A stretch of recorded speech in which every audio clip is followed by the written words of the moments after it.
Times, right? Good times. That's right. I was gonna say you just wanted another line of defense. I'm sore, right? That's right. Hey, if you want to hold it, you can. That's right. Just talk about how proud you are right now. I mean, you talked a little bit about it in there, but this has got to be huge. I mean, to be the first one in Macon, what's kind of the emotions that come with signing this contract?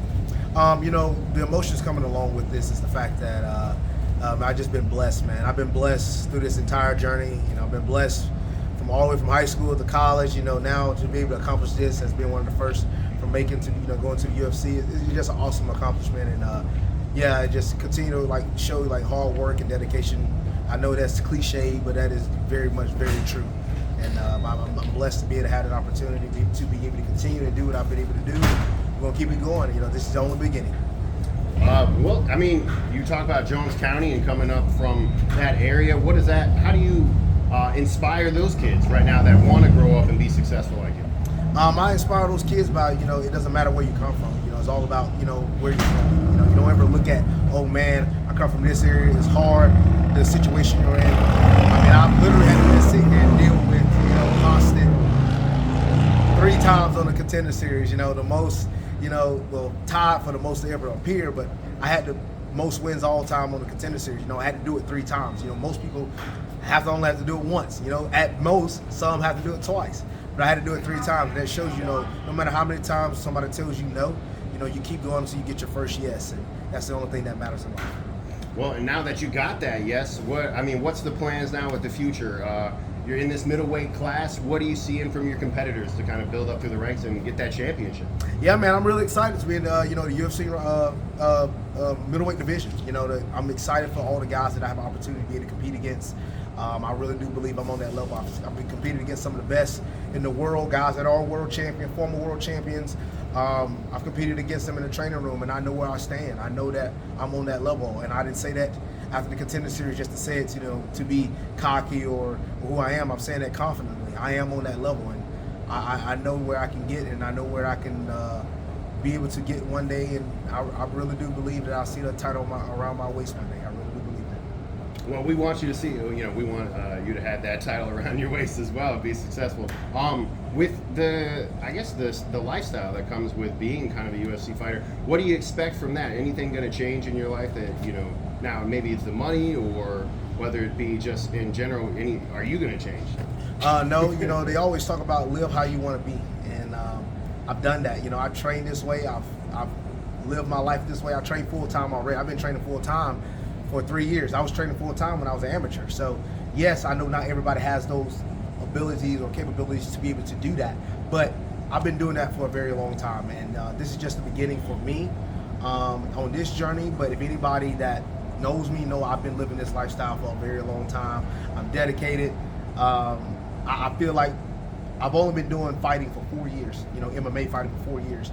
And in 4 years, that's very fast to make it to the UFC if anybody really knows the sport. And I've done all of this in a short time, let alone fought 3 times in the UFC Apex, also fighting 3 times on the Contender Series. So I've already done a lot of things in a short time, and I'm only 25. I'm 10-0 as a professional, 25 years old. It's really hard to get to in MMA. So we're not taking anything what we do for granted. We're only trying to enhance it and get better. And yeah, I'm excited for what's ahead. I really am. I'm excited for what's ahead, and I can't wait to get on this journey and show the world Torrez Finney is coming. Well, anything else you want to say? Thank everybody. I first want to thank my Lord and Savior Jesus Christ for giving me the opportunity, and thank everybody and all the support from everyone in Macon. Thank you to the UFC for giving me the platform. And yeah, this is the start. Let's do it. Punisher is here. I love it, man. Is there a name for the dance that you did? No, there's not a name for that. Had you been working on that? Had you been working on that? So let me tell you something. Look, in the shower, yes, in the shower, I throw out all types of things. Because I think about those moments. Right. Like, after you win, I do sometimes think about my post-fight interviews and post-fight speeches, but literally right after the fight, I'm sitting here thinking like, I went up to Dana, everybody kept asking, what I said to Dana. I said, Dana, you like that? You like that? What more do a man got to do? He said, you got it, That's what I've been looking for. And I said, yeah, I'm going to dance all your guys. And I started doing this, and I don't know, man, it just came into me in the moment. But it was a great opportunity, great moment. I felt like, that was one of the best moments, of my career. And It was hard to stay calm. it's hard to stay calm. Yeah, you start throwing out random dance moves. Maybe I dance when I'm out of the ordinary. So When you started, how long after you were done college did you start this full time? So I actually was still playing college football. I played college football from 16 to 2020. In the process of 2020, if everybody know, COVID hit. When COVID hit, we didn't know we was gonna have a season or not. So I still was going to practice, doing everything that we had. We did end up having one game against Western Kentucky, funny enough, on my birthday. But I was going to football practice in the morning, and then I would go to MMA training and jiu-jitsu training in the afternoon. At noon and the afternoon. So everybody was calling me crazy. It's like, there's no way you're doing football and MMA training, but I was. That's when I eventually got moved to the D-line my senior year. I was playing defensive line, practicing. We would scrimmage. My first amateur fight is, funny enough, today is October 3rd. I'll never forget it. But October 3rd is the day that I had my first ever MMA fight. And today is the day also I had played a 60-play scrimmage. Played 60 plays. Coach got pissed at how we finished practice, Coach Rusty Wright. Right. He made us run 10 100-yard sprints. And now my teammates were asking, they were like, Finney, you got to fight today. And my coaches didn't know, because so there was also the rule of, like, we shouldn't be going anywhere because of the COVID guidelines. Right. So another thing, I was sneaking out of my dorm to go and train. It was a whole funny story along with that. But I was practicing football.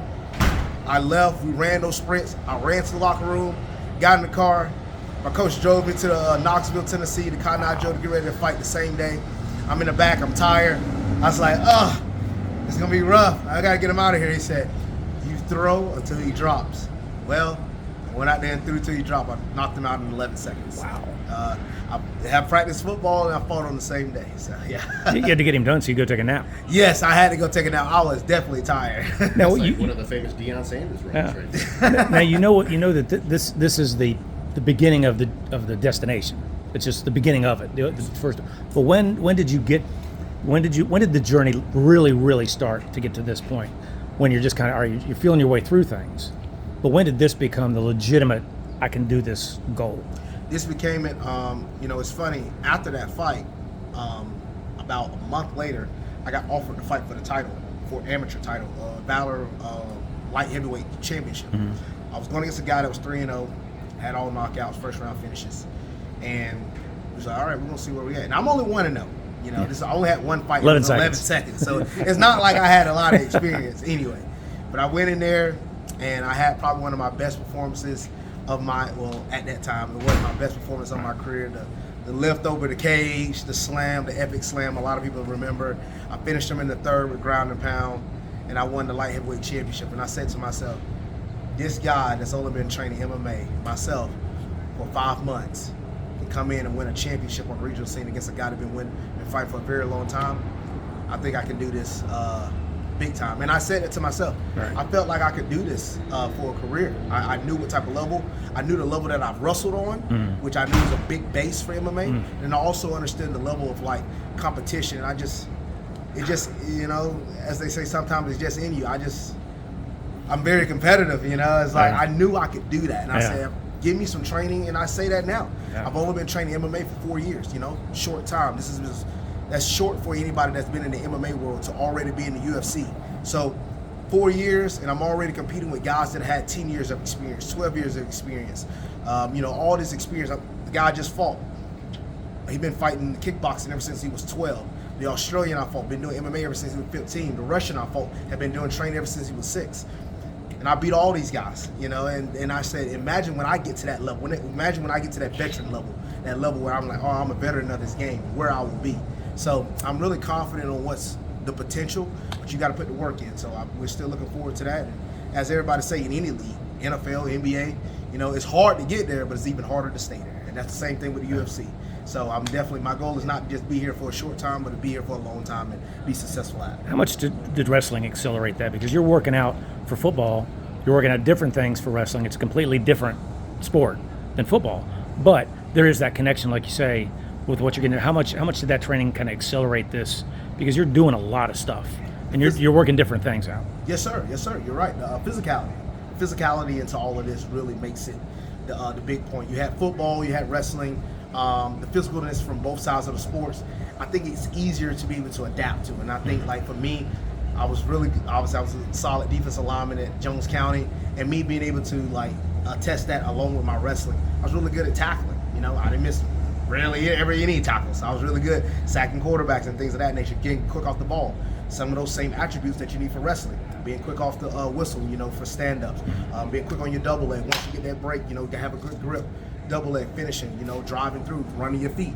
So there was a lot of different attributes that helped me, that made it easier for the transition towards MMA, and just some of the natural, you know, abilities that I've been able to do from just growing up and just being the athlete that I am, made it easier to transition. Different mechanics, but a lot of mechanics, a lot of technique. Yes, a lot of technique. And then once you get the athlete to learn the technical side of it, man, it's gonna be a hard person to stop.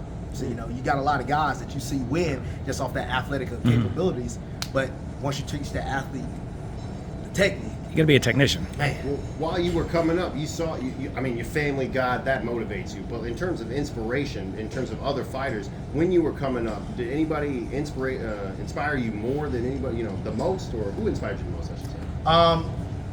So what's crazy about this whole thing is, like, I was never a fan of fighting, you know. I never was watching MMA. Really, I didn't start watching MMA until college, when I saw, at the time when he was being big on the scene, Conor McGregor. So when Conor McGregor was making his big scene, everybody's eyes was showing to him. So I didn't know necessarily, you know, what this really was. And then as time went on, I kept watching. And what really got it to me was the time when I saw Conor fight Khabib. When I saw how Khabib smashed, utilizing his wrestling. And, you know, I respect Khabib a lot. He's one of my guys that I really like to test my style after him. Daniel Cormier. I love those guys. That's the style I really like. Khamzat Chimaev. And I watch these guys like, man, that's how I want to fight.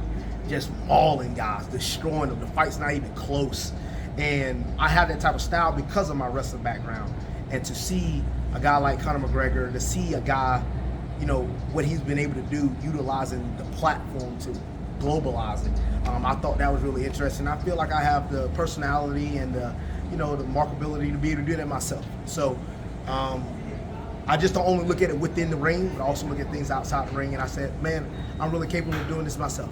So you're thinking outside the octagon. I like that. Yes, sir. Who'd you seen here today that you didn't expect to see? Who surprised you? I will A couple say, old man, teammates were in there, weren't there? Seeing my friends, you know, that was awesome to see. Seeing some of the people from the representatives, from Macon, Georgia, that I never expected to see. I definitely knew some of them growing up, you know, so it was really awesome to see a lot of people, see people that used to support me when I was in high school for wrestling and football. So it was really cool to see that. And yeah, man, I'm really excited for all the support that people have been bringing up to me. Now, what's next after today and tomorrow? What's next is, you know, we take a little bit of a break. The body got to take a break. I mean, I fought twice in the span of 6 weeks. If anybody understand anything for MMA, that is a lot. Because that's 2 weight cuts, that's 2 fight camps. Your body feels a lot, and I definitely was feeling it. I especially felt it during this weight cut. So I'm glad that the fight went really good for myself. Didn't take no damage. Went in there, got the guy out of there in the first round. Body feels good. So yeah, we talked. You know, hopefully we're looking at a debut around maybe March or April potentially. You know, allowing the body continue to keep getting better. So I won't just focus on like, oh, let me just rest. You know, we're gonna rest, but we're also gonna be continuing to getting better during the resting time. So I'm really excited for what's next, and yeah, I can't wait for the UFC debut.